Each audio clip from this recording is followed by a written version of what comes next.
Magandang gabi po mga kaibigan. Ngayon po ay alas 10:55. First time ko pa lang po na mag-vlog sa ngayong ano, ngayong araw. Mula kanina wala pa rin akong vlog. Wala po akong vlog kanina kasi po may ginawa po ako. At ang aking ginawa po, ang haba ng oras na ginugol ko. Mahigit po 8 oras ang natapos ko. Ang tinapos ko po yung sorpresa ko na lang ito.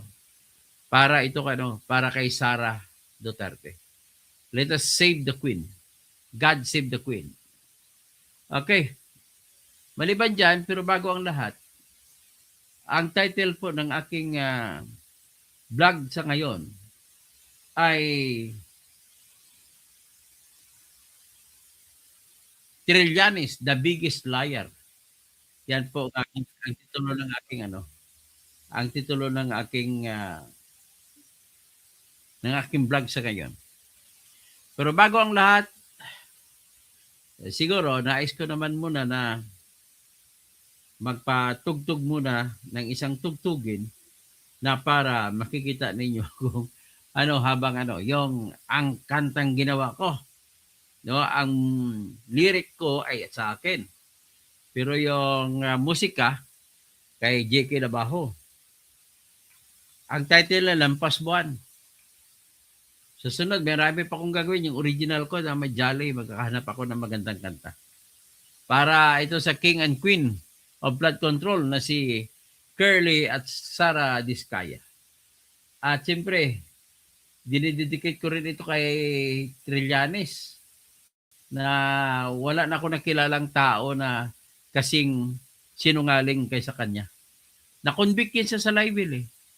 Nung sinabi niya na tumanggap ng pera yung judge, yung justice, yun po na-convict siya doon.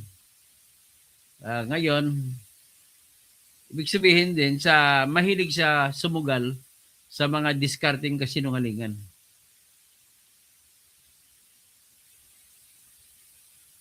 Dali O yan na.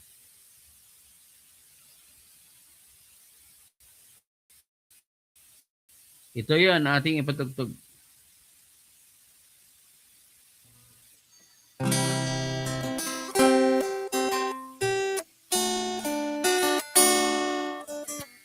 Magandang gabi, Dennis Causing, Danilo Davera, Julita Tiborcio, si Saldi ko dapat wasakin, Danilo Nerveno, kahit na siya'y bahagi. Siya kayong igigisa. Sana ay katayin na. Sa'y napakaraming nakagaw. Lampas pa sa buwan. Pakinggan mga taong humihiya sa nakaw lampas buwan. Ayokong mabuhay ng malungkot.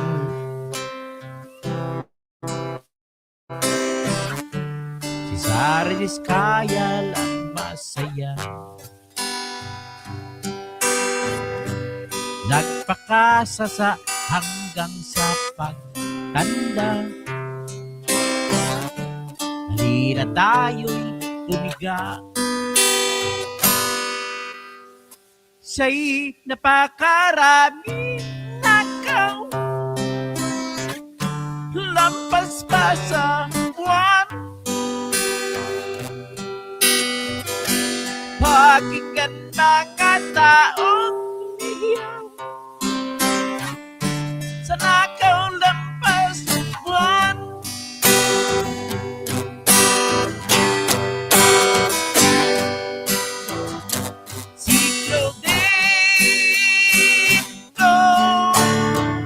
Ganda umaabot sa buwan.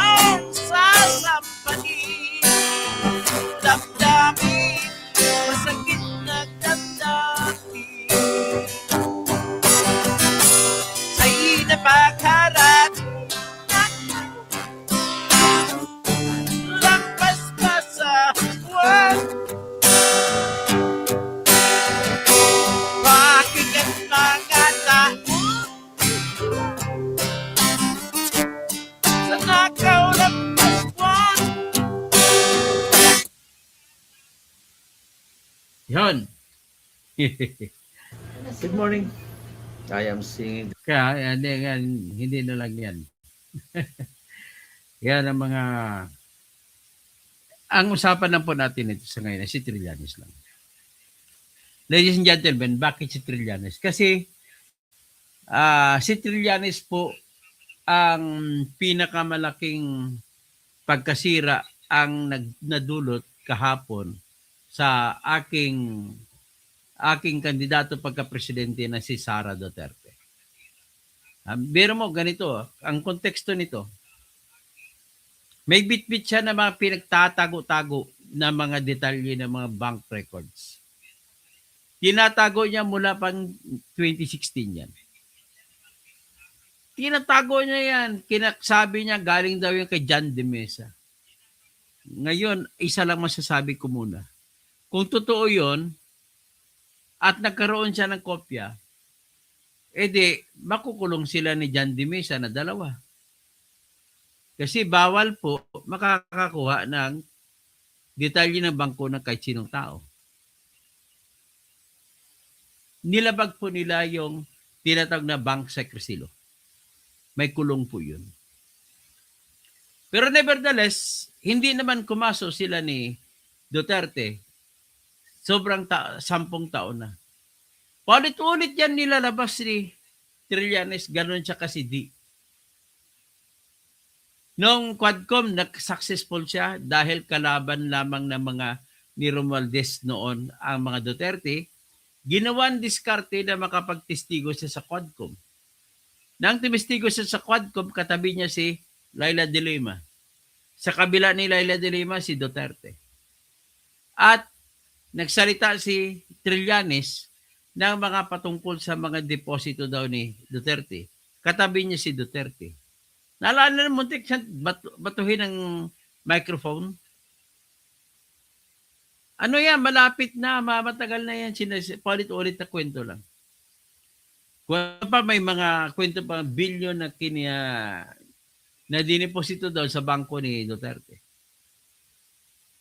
Hanggang sa ngayon, yung nakaraan isang araw, binanggit niya naman uli sa April 22 na hearing ng Justice Committee na naghihiring para sa tanong kung i-convict ba nila si Sara, ay kakasuhan ba nila si Sara ng impeachment o hindi.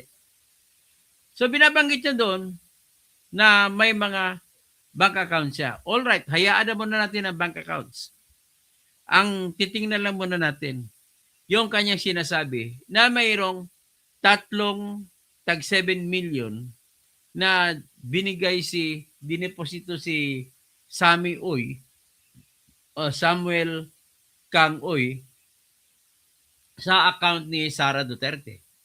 3 7 million. That was 21 million. So 2011 ata to. So ngayon, ang okay na sana yun eh. Pero pinakamatindi doon, binigyan niya ng kulay at tinawag niya ng masidhi na si Samuel Uy ay drug lord. Diyos ko naman. Sino pinagbabasihan niya? Ang pinagbabasihan niya, yung salita naman ni SPO3 Arturo Las Cañas na dating tauhan ni Digong. At ang isa pang pinagbabasihan ni Trillanes ay yung nasira o nagtatago na Colonel Eduardo Asierto. Itong dalawa po ay nagkiklaim na sa trabaho nila bilang pulis, nagkaroon na sila ng intelligence information na si Michael Yang at si Sammy Uy ay drug lords. Nagtataka naman ako. Eduardo Asierto, pulis, dati na-assign po sa PIDEA. So, ngayon, paano po nangyari na pulis ka, hindi mo na build up ang kaso? Kung totoong drug lord si Michael Yang at saka si Sammy Uy at kung sino pa. So, nananatiling kwento ng kwento. Kung tanungin mo ako, nasa level na po na parang maniwala ako. Kasi paulit-ulit nga ako na narinig. At siyempre pa, Sino ba nagkikwento? Kay Eduardo Sierto, hindi ako naniniwala. Kasi ang ginamit niyang basihan, puro intelligence gathering. Alam mo naman, mababa kasi po ang level ng ebidensya, ng bigat ng ebidensya kapag galing sa intelligence gathering. Alam ng mga pulis yan.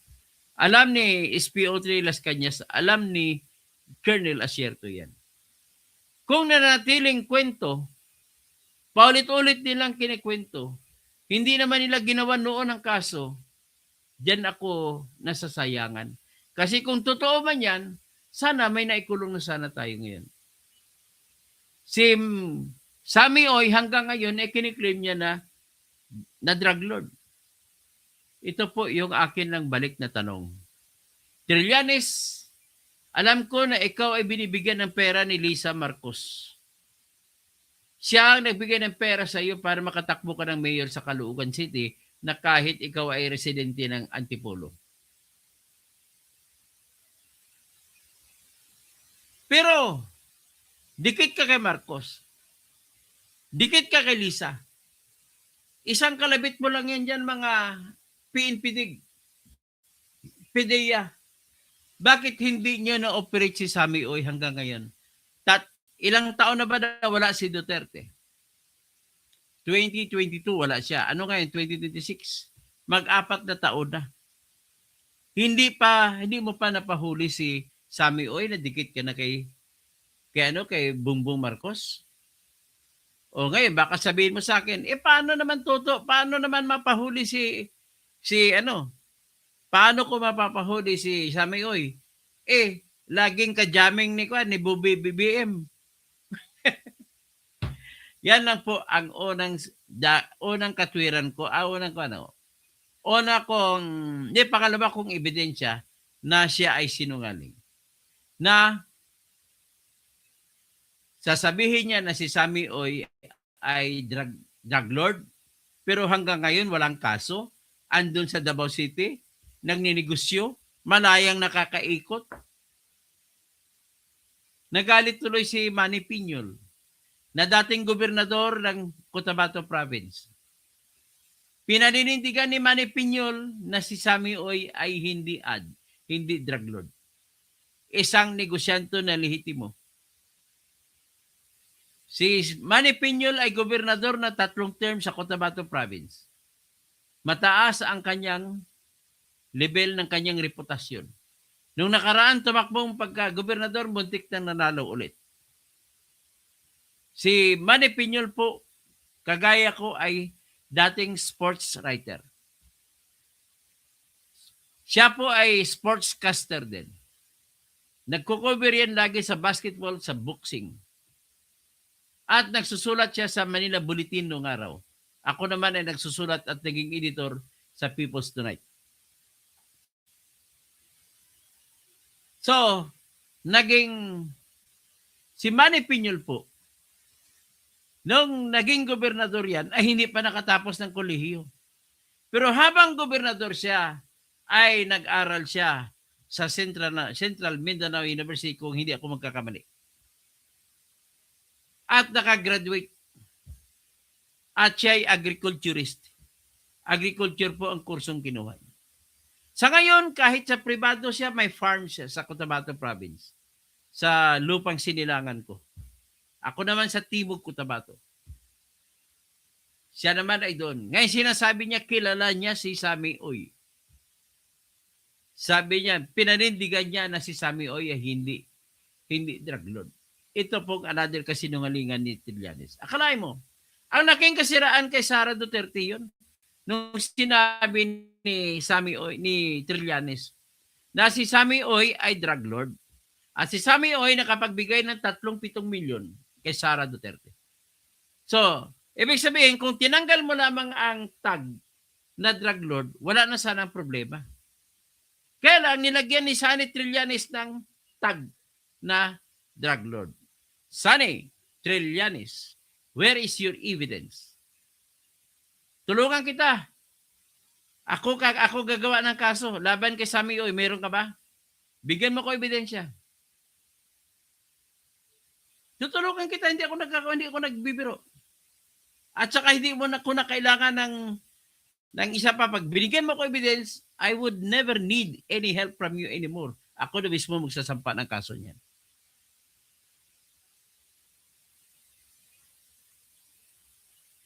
So, yan ang malaki kasinungalingan ever since 2016. Paulit-ulit na binabanggit niya na Davao Group na Duterte mga adik. Marami naniwala, oh. Kagaya ito si Maui Iranes, wala namang ebidensya. Naniniwala kay Trillanes. Paano mo masabi na vindicated siya, Maui? Hindi siya vindicated. Do you mean to say vindicated ang liar? How can you call him vindicated when all things that he said, he did not bring any evidence to prove that Sammy Oy was a drug lord? Let us be truthful to ourselves.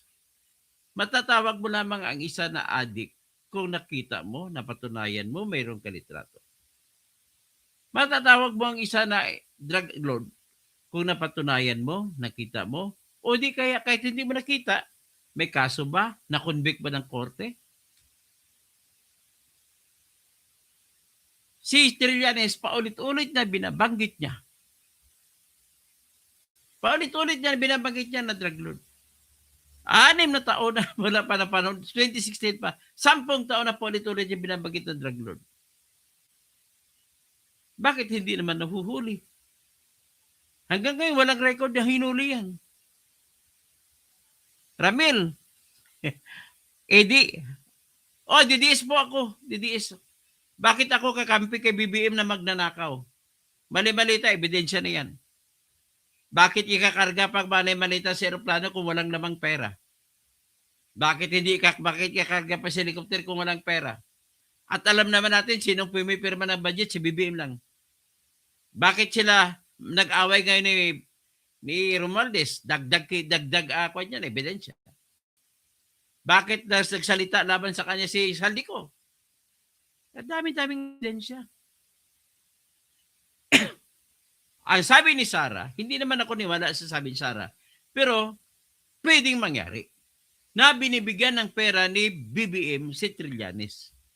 Si Trillanes kasi ito yung tao na walang pula-puti kung gumalaw. Alam mo, galit ako dito dahil siya po ang nagsabi kay Leni Robredo noong araw na huwag nang magsampa ng protesta kasi ako naniniwala ako noong nakaraan na si Leni ang nanalo pagka-presidente over BBM. Kaya lang, kinondisyon ni Trillanes ang utak niya. He had done service on the ground, natalo talaga tayo. Ganon kasi sinungaling yung Trillanes. Nasentensyahan din siya ng libel sa kaso na inakusahan niya ang Court of Appeals Justices na tumanggap ng bayad galing kay Junjun Binay. Nang inakwit ng Court of Appeals si Junjun Binay sa kaso. Kaya sentensyado siya sa libel. Alam mo, masentensyahan ka sa libel, nagsisinungaling ka. Kasi ang tunay na sukatan ng libel, may libel lamang, 6-2. 6-2 Baplor. Masentensya ka lamang kung libel kung ang facts na sinasabi mo ay hindi totoo. Yung mura, hindi nakakasentensya, hindi libel ang mura. Opinion lang yan. Pero ito si Trillanes na sentensyan hanggang ngayon umaapila pa sa Court of Appeals. So, another. Yung kiniklaim niya na nagbabayad daw si Digong Duterte ng 150 million pesos kada buwan kay Kaufman. Yan pa lang, hindi ka na maniniwala eh. Sino ba maniniwala na totoo sinasabi ni Trillanes na nagbabayad si Duterte ng 150 million kada buwan kay Duterte? Eh kung 10 buwan nagserbisyo siya kay Duterte, 1.5 million yun. Eh ngayon, 13 buwan na. So 13, 150, that is 450. plus 1.5 billion, 1,950,000 na, 950 million na binayad, ginastas ni Kwan, ni Digong kay Trillanes. Ay, Trillanes, napakasinungaling mong tao. Tapos, nabisto naman siya nagsinungaling, panahon ni Noynoy Aquino, pumunta siya sa China. Sinita siya ni Enrile. Nagdebate pa nga sila sa loob ng Senado. Pagkatapos ng bisita ni Trillanes kay Noynoy, ayun, nagpatayo na ng mga isla ang Chinese. Titirahin Les Duterte, pro-China, Marcolita, Chinador, lahat-lahat. Pero sino ang nakipagbardagulan? Sino nakipagromansa sa Chinese? Nauna. Ayan si Trillanes, di ba? Kasama niya diyan si Ronald Llamas. Si Ronald Llamas, ang sabi naman sa akin, sabi ni Juan sa Madla, sa plenaryo ng Senado, sabi ni Alan Peter Cayetano, nilapitan daw siya ni Ronald Llamas at sinabihan sa tulungan mo ako, sabihan natin si Noynoy na huwag magsampa ng kasong for arbitration laban sa China tungkol sa West Philippine Sea. At kausapin daw yung ambassador ng China. At ayaw ng China may kausap ng iba. Ang gusto lang direct one-on-one. O yan, Ronald Llamas, tinawag mo si Marcolita na Chinador. Ikaw ang tawag ko sa iyo. Chibog. Kumakain ka lang lagi sa China. Chibog. Ay, nako. Napakasinungaling talaga ng Trillanes. Ngayon, ito. Isa pang kasinungalingan ni Trillanes. Maghanap tayo ibang pagkasinungalingan dyan. Kasi mababanggit naman itong ito pala kay Binay na kaso, sinintensyahan siya na magbayad ng 100,000 na fine at 500,000 na moral damages.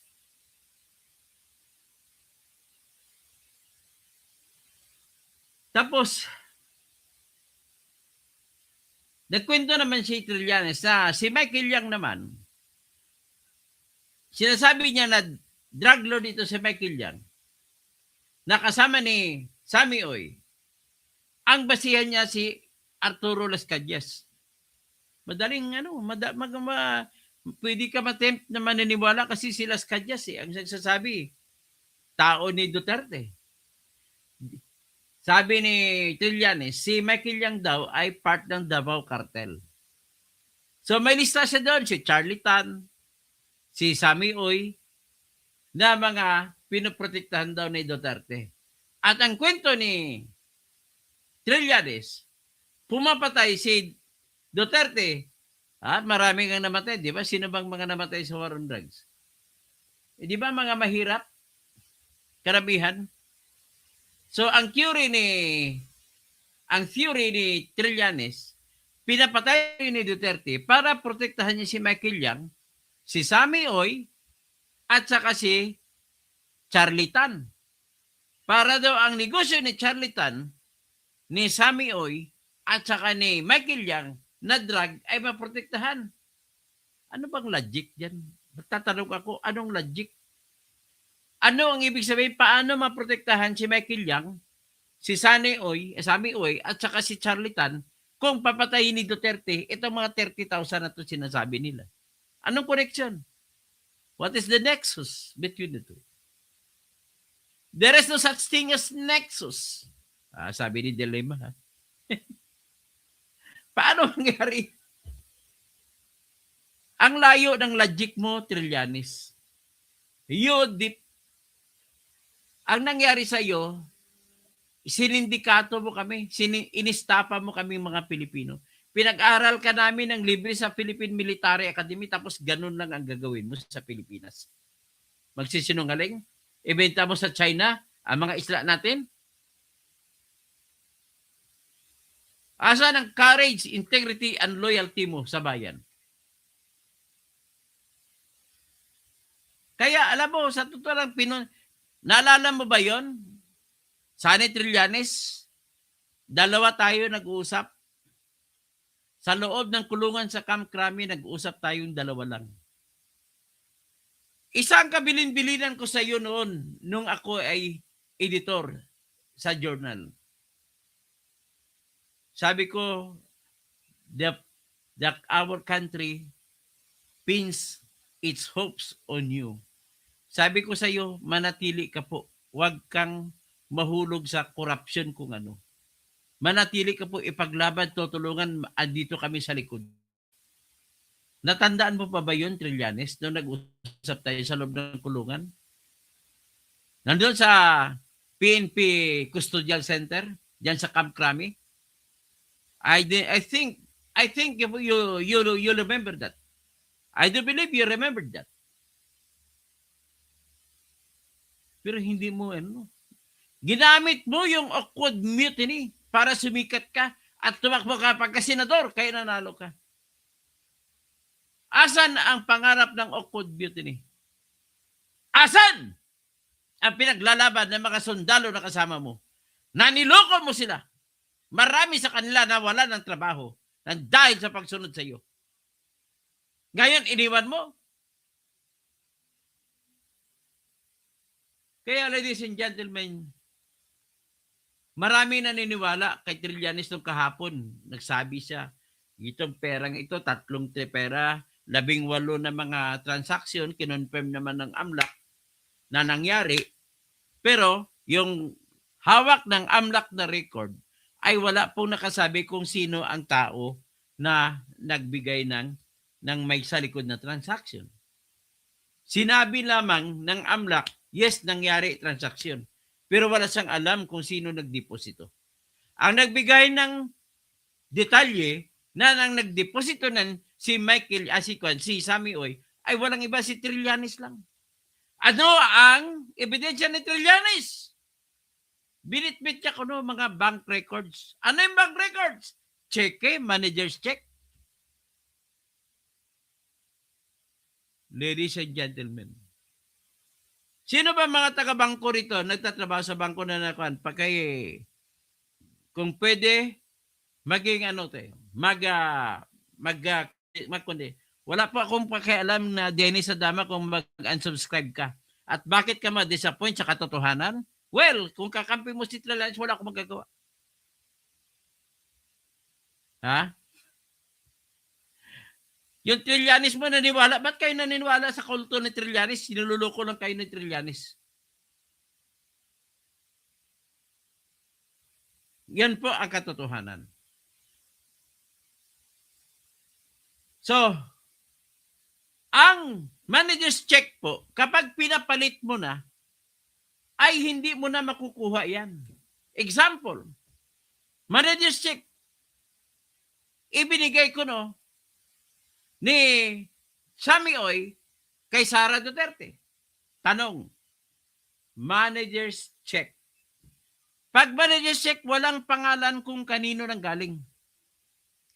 Ang pangalan lang kung saan pinanggalingan ay manager ng bangko. Wala nang iba. Kung minsan ginagamit, cashier's check. So, paano ba malalaman na si Sammy Oy ang may-ari ng manager's check? Wala namang pangalan na kalagay sa manager's check, kundi salita lamang ng manager's check at saka pangalan ng bangko sa ilalim. Nang ibig sabihin, check yan na dinro ng manager. At pangalawang tanong, at kung napahulog mo na, nagdeposito mo na, paano mo makukuha ang kopya ng manager's check? Ang may-ari ng manager's check ay yung manager mismo. Kapag binalik na sa kanya ang cheque, papalitan niyang cash, sa kanya na, nasa bangko na yon, either itago o di kaya is-read sa makina. Total, meron naman sa record. Kaya hindi ako maniniwala na si Sammy Oy yun nagdeposito dahil naka-manager's check ko Ang nag-supply ng ebidensya na nagsasabi na kay Sammy Oy nang galing ay si Sunny Trillanes. Hindi nga alam nung taga-AMLAC ni Attorney Binaventura. Hindi niya alam. Attorney Ronel Binaventura. nakonfirma niya lang na nagkapareho na may transaksyon na nangyari sa petsa na yon sa araw na yun. At nakonfirma niya rin ang amount pareho. 7 million. But then, to know from which person it came, ay hindi natin malalaman. Lalo na kung fund transfer, hindi mo malalaman kung kanino nanggaling. Ang isa daw cheque. Ang isa daw fund transfer. Paano? Saan kinuha ni Trillanes na si Sammy Oy nagpadala? And yet, iano ngayon kung si Sammy Oy nagpapadala? Sabihin na natin, drug lord si Sammy Oy. Lahat ba na binibigay ng pera na drug lord ay patungkol sa transaksyon ng drugs? Hindi ba yan pwede nagagawa? May negosyo naman siya. Hindi ba nanggaling sa transaction, bayad niya sa mga negosyo niya? Na kumukubra siya ng mga materyales, mga supply, binabayaran niya, nagbibigay supply sa kanya.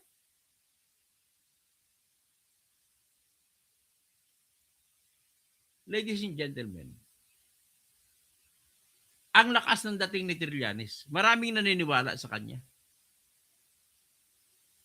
Nagkiklaim pero inusisa wala siyang ebidensya na magpapatunay na si Sammy Oy ngayon ang nagbigay ng deposito ng pera. Basta ginawa niya lang ng matrix, Duterte Group. Lagay niya kasi ng mga pangalan, Michael Yang, Charlie Tan, Sunny Oy. Sammy Oy, pakilapos sabi niya, kiklaim niya, yan. Di ba na-confirma mo na may deposito? Yan po, ang naghulog niyan ay si Sammy Oy. Ganun po ginagawa niya. Vindicated na siya, vindicated. Otot mo, vindicated. Kakasuhan ka ata ng mga ni Sunny Oy, si Sammy Oy sa Davao, para doon ka doon ka magta-trial sa Davao. Paano mo sasabi na drug lord yan nakalaya, nagdinegosyo hanggang ngayon? Paano mo sabihin na si Michael Yang ay drug lord? Nandoon sa ibang bansa, ang alam ko sa Dubai, nagdinegosyo rin doon. At ang may-ari ng isa sa pinakamalaki na mall sa Davao, yung NCCC, ay si Michael Yang. Matagal na pong NCCC niyan. Kita ko na mahigit 30 years na yan ang NCCC. Alam na mga taga Davao dito kung ano ang NCCC Mall. Ngayon, meron silang NCCC na parang 7-Eleven kalaki. Convenience store. Alam ko yan. Siyempre, nung nag-aaral ako sa Mindanao State University, sa Marawi, 1980s pa yun, ha? 1980s meron ng NCCC. So, ilang taon na? Sabihin ko na lang 1982. 2002, that is 20 years. 2022, 40 years. Almost 50 years na pala yung NCCC. So, paano mo sabihin na drug lord?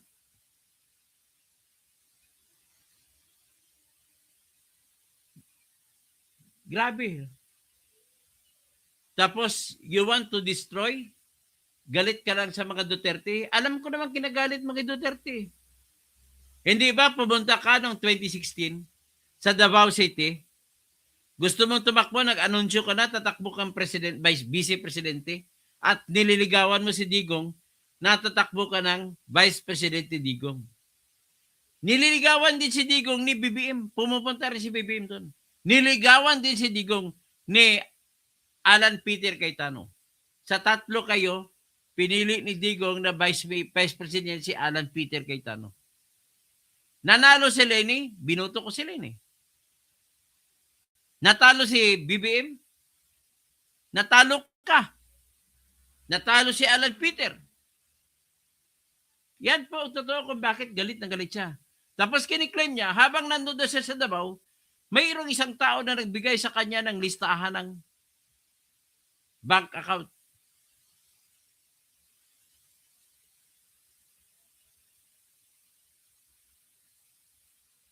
Well, ang masasabi ko lang sa ngayon ay mahirap patunayan yung sinasabi mo, Trillanes. Pag kumaso yan sa'yo,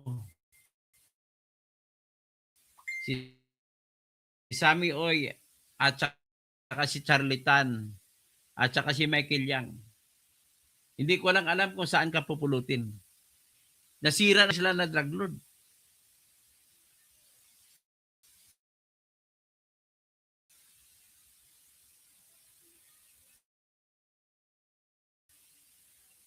Mahilig ka gumawa ng akusasyon.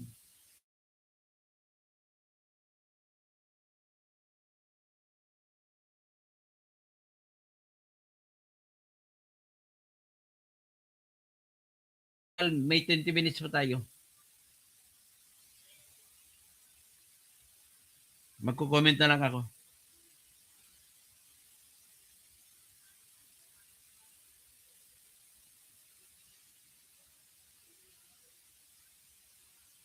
$11,634,016 Umpisa natin.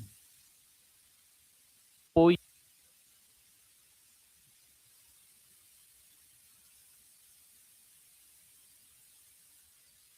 Hindi yan kay Taba, si Taba kasi ano yan eh.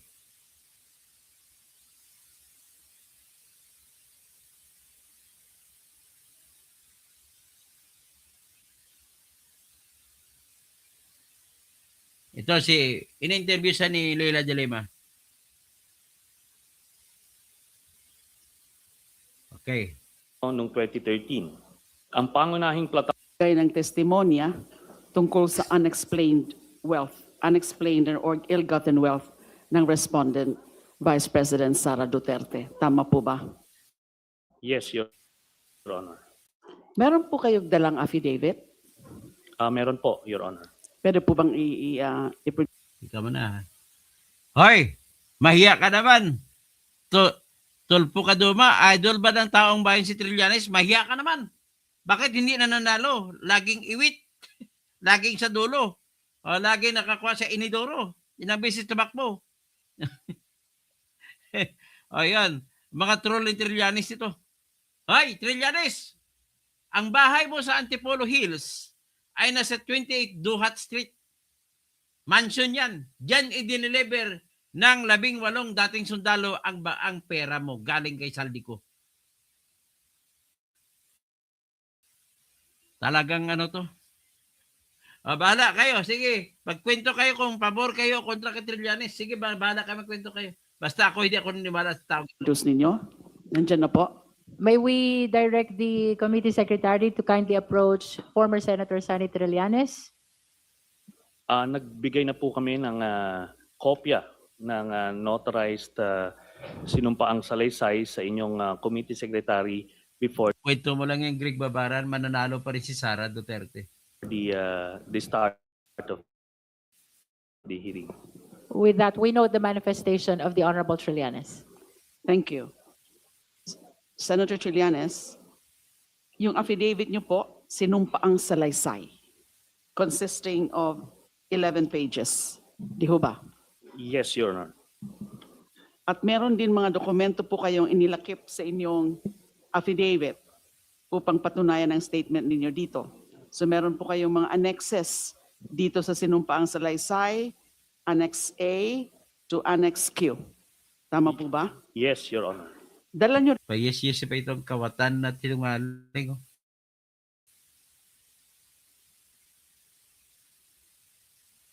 Magkano kaya nila? ba yung mga annexes na yon? Opo, Your Honor. Kasama po sa na-submit sa Basta niya, para patunayan niya nagsisinungaling ang 18 sundalo. Dati sundalo, sinampan niya ng kasong perjury tsaka libel. committee secretary, Your Honor. We note as well the manifestation of the Honorable Trillanes with respect to the submission of all the attachments. Senator Trillanes, ano po bang balak ninyo? Gusto niyo ho bang basahin ang affidavit niyo? Ang pag binasa niya, hindi na makatotohanan yan. Leila de Lima, abogada ka, alam mo yan. Kung ako yung interview dyan, hindi na siya bawal mong magbasa. Kung magsasabi ka talaga ng totoo at kaya mo masabi ng totoo, let it be said without the reading, without the kodigo. Maaari po para mas Madam Chair, can we ask the former senator to read his 11-page affidavit for the committee and for the public? At kung pwede po, i-flash din yung kanyang affidavit sa screen para nasusundan po ng mga nanonood. We direct the committee secretary to flash the copy of the Sinumpaang Salaysay of former Senator Sonny Trillanes. We likewise direct our resource person to read his Sinumpaang Salaysay. You're recognized, Honorable Trillanes. salamat po. Ako po si Antonio Sonny Fuentes Trillanes IV, Pilipino, may sapat na gulang at naninirahan sa 42 Ninang Virginia Street, BF Homes, Barangay 169, Caloocan City, Philippines. Matapos makapanumpa ng naayon sa batas ay buong layang nagsasalaysay na dati po akong naglingkod sa bayan bilang senador ng Republika. Matapos mahalal sa nasabing katungkulan noong Mayo 2007 habang Yan nagbabasa ka pa, nagkukudigo ka pa. Hindi matatanggap sa korte yung di ba? Attorney Phil Bungan. Hindi matatanggap sa korte yung yung ganun, nagbabasa ka. Nako, objection ka kay Attorney Phil. ako po ay nakapiit at muling nahalal para sa ikalawang termino noong 2013. Ang pangunahing plataforma ko ay ang paglaban sa korupsyon at pagtaguyod ng reforma sa ating gobyerno. Gusto niya, ang plataforma niya, paglaban sa korupsyon. Ano ibig sabihin niyan? Lumalaban siya sa korupsyon, ha? Tulpo, Kaduma, lumalaban siya sa korupsyon, pero siya ay corrupt din. Ha, hindi bali na, kahit na corrupt ako, lumalaban naman ako sa korupsyon. Ganun na mangyari. Natapos ko ang aking ikalawang termino noong Hunyo 2019. Sa pagtupad ng aking tungkulin bilang senador, maraming mga whistleblowers o mga informante ang lumapit sa akin. Ang ilan sa kanila ay nagbigay ng mahalaga at kritikal na impormasyon tungkol sa iba't ibang isyung may kaugnayan sa pambansang interes na nagamit ko sa aking trabaho bilang mambabatas sa pag-imbestiga at sa pagpatuloy ng aking advokasya para labanan ang korupsyon at maitaguyod ang reforma sa gobyerno. Tao kami, hindi kami. Noong buwan ng Abril 2016, sa panahon ng aking ikalawang termino bilang senador, ang aking opisina ay nakatanggap ng tawag mula sa isang tao na nagsabi na siya ay may hawak ng mahalagang impormasyon hinggil umano sa mga lihim na bank accounts na nagpapakita ng mga natatago at nakaw na yaman ng nooy kandidato sa pagkapangulo na si Mayor Rodrigo Digong Duterte at ng kanyang pamilya na di umano ay hindi din niya diniklara sa kanyang Statements of Assets, Liabilities, and Net Worth or SALN. Matapos ang paunang usapan sa telepono upang makumpirma ang kahalagan ng impormasyong kanyang tinutukoy, sumang-ayon ako makipag-meeting sa nasabing tao. Ang aming meeting ay naganap noong ika-21 ng Abril 2016, banda alas 8 ng gabi, sa opisina ng Samahang Magdalo sa Quezon City. Nagpakilala ang nasabing tao bilang si Ginoong Joseph de Mesa. Ayon sa kanya, dati siyang masugid na taga-suporta ni noong Mayor Rodrigo Duterte. Sinabi ni Ginoong de Mesa na nagpasya siyang bawiin ang kanyang suporta para kay Mayor Duterte nang makakita siya ng mga dokumentong nagpapakita na si Rodrigo Duterte kasama ang kanyang anak na si Sara Duterte ay nagmamay-ari ng mga bank accounts kung saan bilyong-bilyong piso ang naideposito o dumaloy sa loob ng ilang taon. Sinabi ni Ginoong de Mesa na nakuha niya ang mga dokumentong ito mula sa isang malapit na kamag-anak niya na nagtatrabaho sa isang ahensyang may kinalaman sa investigasyon ng mga nakaw na yaman ng mga opisyal ng gobyerno. Sa aming pagpupulong, binigyan ako ni Ginoong de Mesa ng mga kopya ng mga dokumento na nagpapakita ng mga bank accounts sa pangalan ni Rodrigo Duterte at Sara Duterte sa Bank of the Philippine Islands, BPI, Julia Vargas Branch, sa Pasig, at sa EDSA Green Hills Branch. At sa Banco de Oro, Unibank, sa Lungsod, Mandaluyong, at sa iba pang mga bangko. Sa mga sumunod na araw, sinuri at pinag-aralan ko kasama ang aking mga abogado at staff ang mga impormasyong ibinigay ni Ginoong de Mesa at inihambing ito sa mga idiniklara sa kanilang salin ni na Rodrigo Duterte at Sara Duterte para sa mga kaukulang panahon. Nang makumpirma ko na totoo ang hawak kong mga dokumento, nagpasya akong isa publiko ang nasabing impormasyon dahil naniniwala akong mahalagang malaman ng ating mga kababayan ang pagpapanggap na ginagawa ng pamilya Duterte na ang kanilang pamilya raw ay mahirap at namumuhay ng simple, gayong sa katotohanan si Rodrigo Duterte at ang kanyang pamilya ay may mga joint bank accounts na may bilyon-bilyon na dumaloy na pera. Humingi ako ng tulong sa mga accountants at finance specialists upang alamin at makwenta kung gaano karaming pera ang aktual na naideposito o dumaloy sa mga nasabing joint bank accounts ng mag-amang sina Rodrigo Duterte at Sara Duterte base sa mga dokumentong ibinigay sa akin. Sa aming pagsusuma, lumalabas na may kabuang halaga na 2,407,272,103.75 pesos ang pumasok at dumaloy sa mga nasabing bank accounts mula noong 2003 hanggang 2016. Ikaw mo na, kung magbasa doon, parang grade 1 ah. Naku, monoton. Ang isang kopya ng summary ng mga deposito o mga inter-account transfers na idineposito at dumaloy sa mga nasabing accounts ni Rodrigo Duterte at Sara Duterte ay kalakip dito bilang Annex A. Bukod sa mga dokumentong may kaugnayan sa mga accounts ni Rodrigo Duterte, binigyan din ako ni Ginoong de Mesa ng mga dokumentong nagpapakita ng mga bank accounts at bank transactions ng mga anak, manugang at common law wife ni Duterte na sina Sara Duterte, Paulo Pulong Duterte, Sebastian Baste Duterte, Maneses Manscarpio, Celito Hanilet, kasama ang kanyang anak na si Veronica Kitty Duterte. Batay sa mga nabanggit na records, nalikom ko ang mahalagang impormasyon ng kabuuang mga transaksyon pumasok sa mga bank accounts ni Sara Duterte lamang, kabilang ang joint account kasama ang asawang si Manscarpio at mga joint accounts kasama ang miyembro ng kanyang pamilya ay nagkakahalaga ng 111,634,144.05 as of April 2016. Ang kopya ng summary ng mga pera o transaksyong pumasok at dumaloy sa mga bank accounts ni Sara Duterte ay kalakip dito at ginawang bahagi ng salaysay na ito bilang Annex B.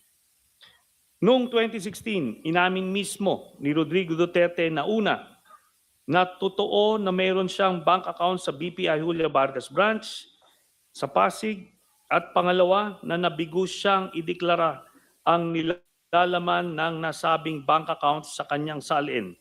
Ang pag-aming ito ni Rodrigo Duterte ay naganap matapos ko siyang hamunin ng lumagda ng waiver of secrecy of bank deposits.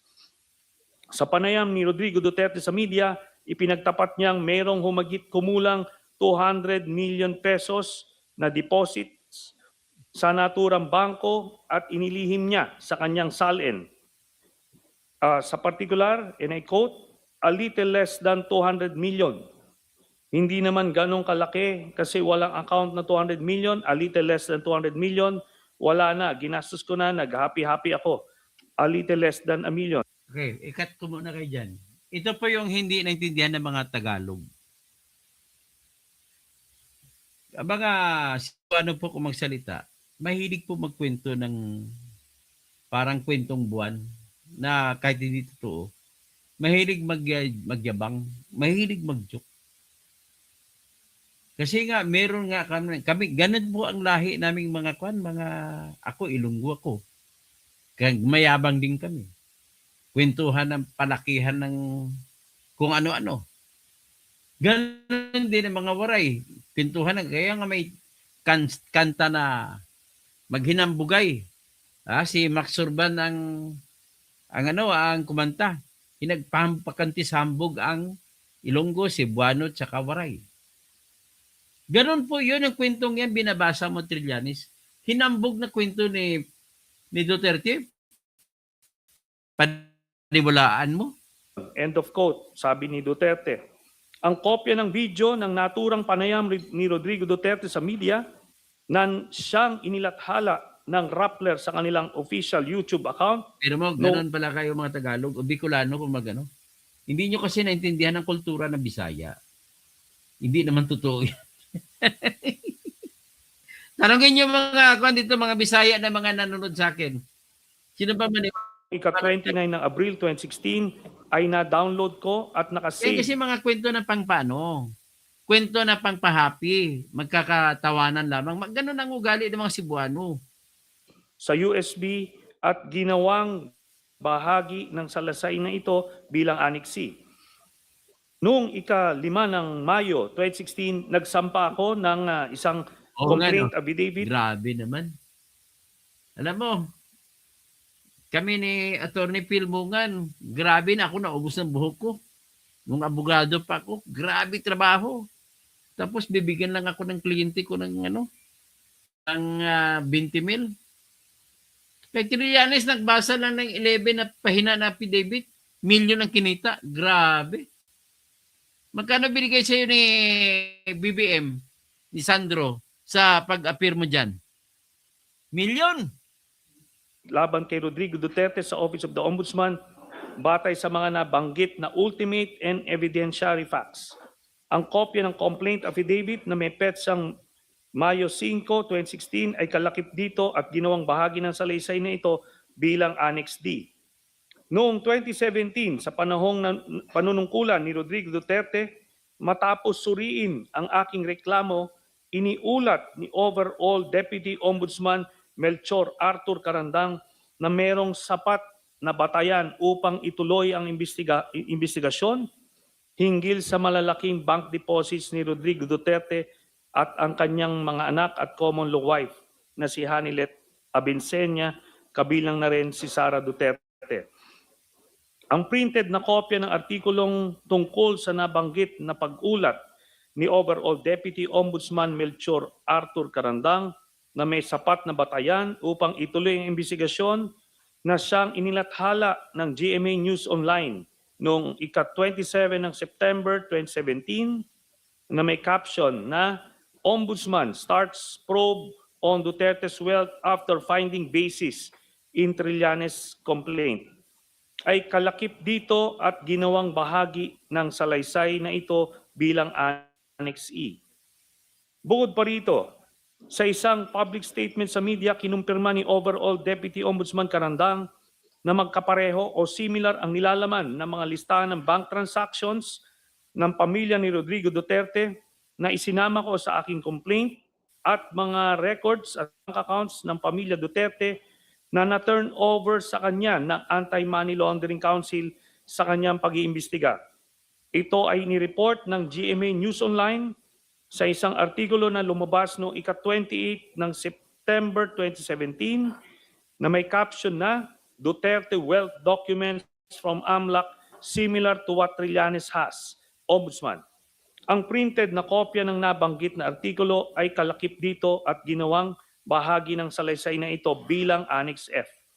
Dahil dito, si overall Deputy Ombudsman Carandang ay agad na suspinde at kalaunan ay pinatanggal sa tungkulin sa utos ni Rodrigo Duterte.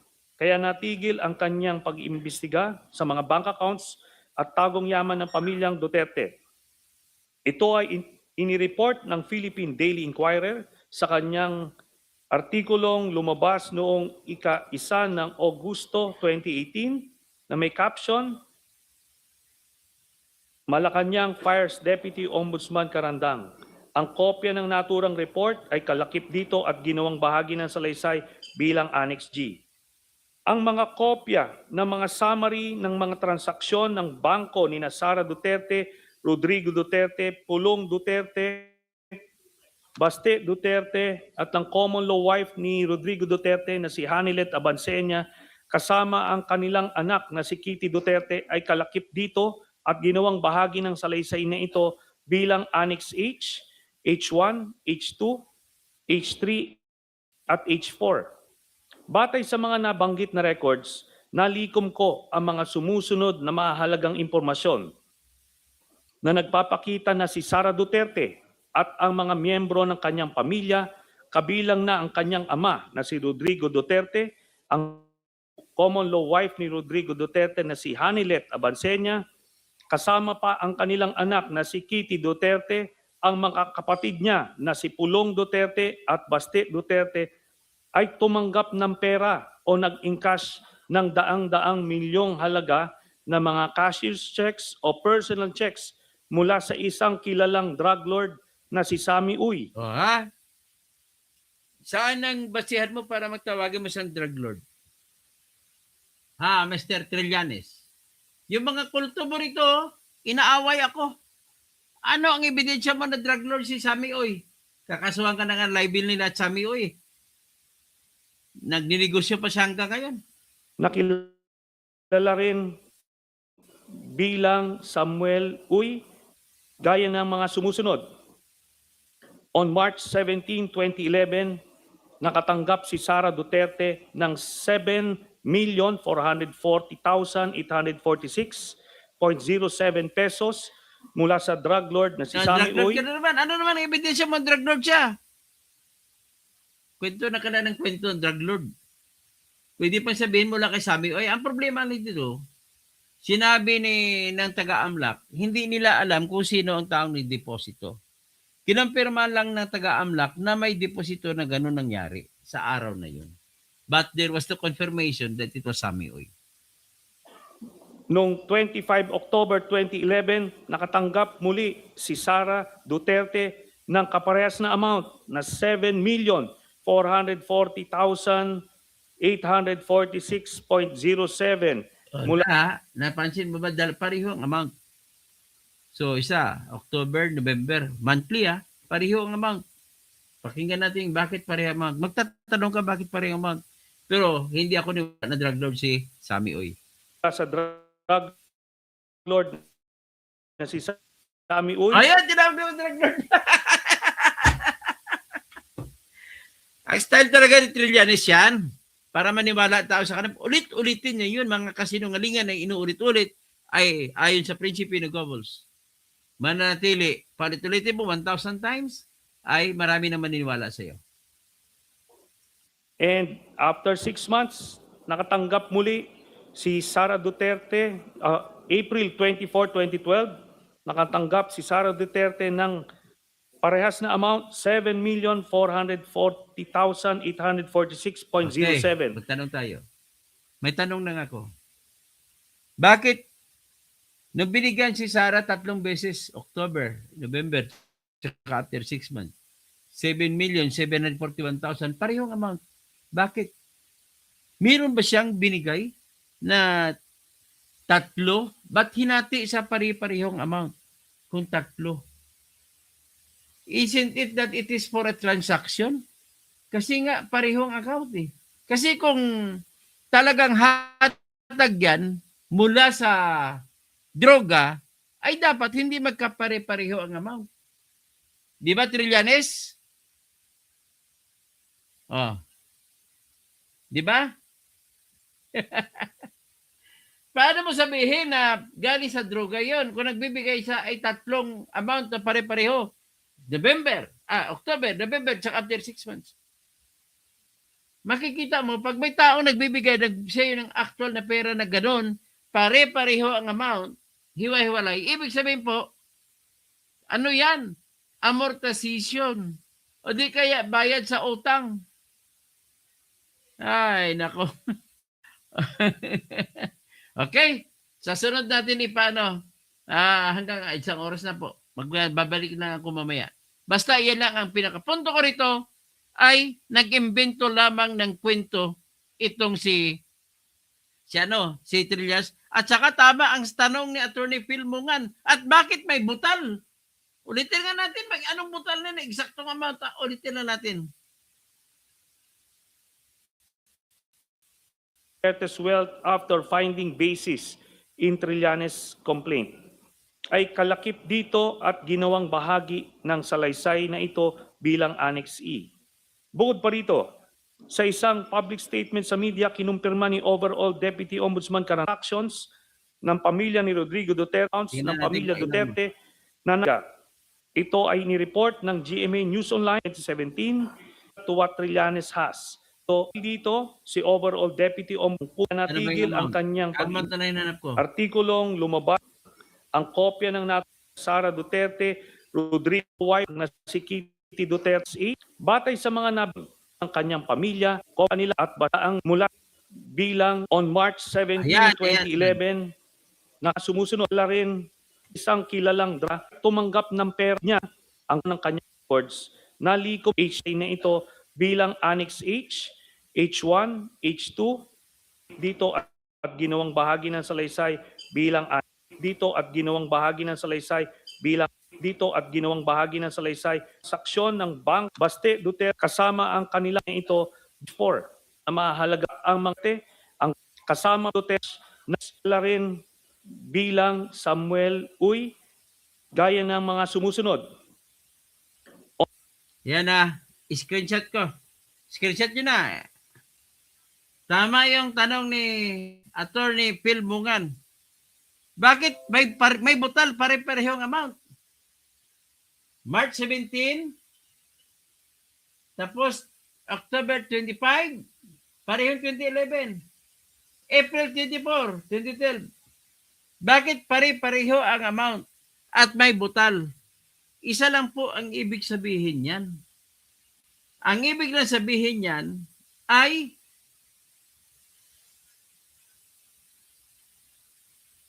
bayad yan, amortization, may transaction. Magbabayad ka ng drug lord, butal, bayad. Drug lord ka, magbabayad ka ng drug lord. Ano si Sara noon? 2010, wala pwesto si Sara noon. Hindi na siya mayor noon kasi hanggang 2010 lang siya, tapos hindi siya tumakbo. Tapos tumakbo siya ulit 2013. So hindi na siya official ng tanong ng time na yun. So ano ang rason bakit ibibigay kay Sara?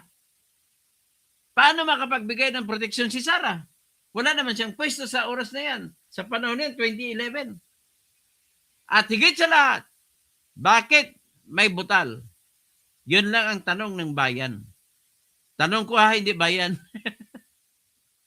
Bakit walang butal ang binigay na pera? Kung kay Sami Oy mga nanggaling yan. Kaya lang, ikaw lang nagkikwento na kay Sami Oy nanggaling. Unfair man kayo, Trillanes.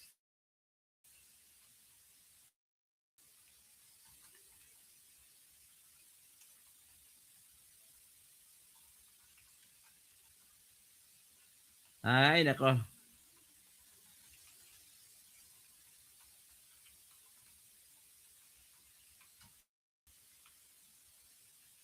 Bakit pareho ang ama? At bakit pareho? May mga butal. Ibig na sabihin po, pag may butal, transaction yun, negosyo yun. Diyan lang nagkakatalo. Halimbawa, umutang, bumili ng bahay si Sami Oy. Nang bumili siya ng bahay, sabi niya 3 gives. O hatiin sa 3 ang amount. Kaya nagkabutal. Ibig sabihin, hindi po yan droga. Ang layo. Meron bang installment? Bibili ka ng droga, installment. O di kaya meron bang hatag, installment? Tapos to the point na may mga butal-butal. Ay, nako. Ano na mga kakampi ni Trillanes, sumagot kayo. Greg Babaran, ano ba ibig sabihin nito? Ang layo naman ito. Sige. Oy, Sami, bigyan mo naman ako ng pera. Sige, diyan na naman tayo po. Like lang po kayo. At pag live ko mamaya, magkita-kita-kits naman tayo ulit. Maraming salamat po. Magandang tanghaag, mahating gabi.